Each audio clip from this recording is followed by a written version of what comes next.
सब सखी बहन पाके हमर प्रणाम। हमर नाम अछि निर्मला कर्ण। हमरा एक गीत गाबऽ के मन केलक भगवती के, तो हम अपना बहिने के चैनल पर एक गीत गबै छी। नीक लागत तो लाइक से सब्सक्राइब करब। काली के नैना नीरेखू गे बहिना, काली के नैना नीरेखू, काली के नैना नीरेखू गे बहिना, काली के नैना नीरेखू। गंगा जमुना सा माटी कोड़ी लाएब, गंगा जमुना सा माटी कोड़ी लाएब, काली के पिरिया बनाएब गे बहिना, काली के पिरिया बनाएब गे बहिना। काली के नैना नीरेखू, काली के नैना नीरेखू गे बहिना, काली के नैना नीरेखू।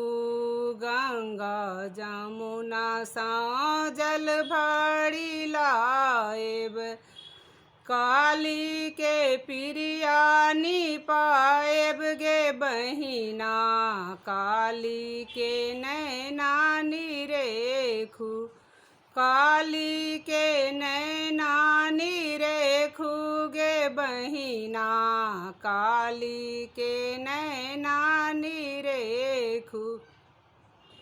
हाट बाजार सा गुगुल मंगाएब, हाट बाजार सा गुगुल मंगाएब, काली के गुगुल देखाएब गे बहिना, काली के नैना नीरेखू, मैया के नैना नीरेखू गे बहिना, काली के नैना नीरेखू।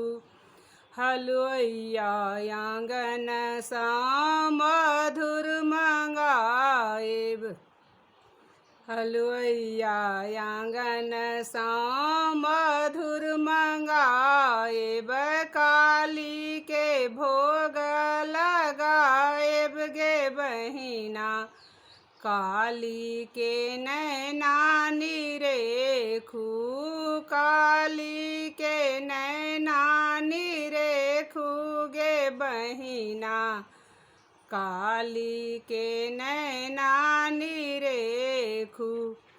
हाट बाजार सा अचरी मंगाएब, मैया के सिर में टंगाएब गे बहिना, काली के नैना नीरेखू, काली के नैना नीरेखू गे बहिना, मैया के नैना नीरेखू।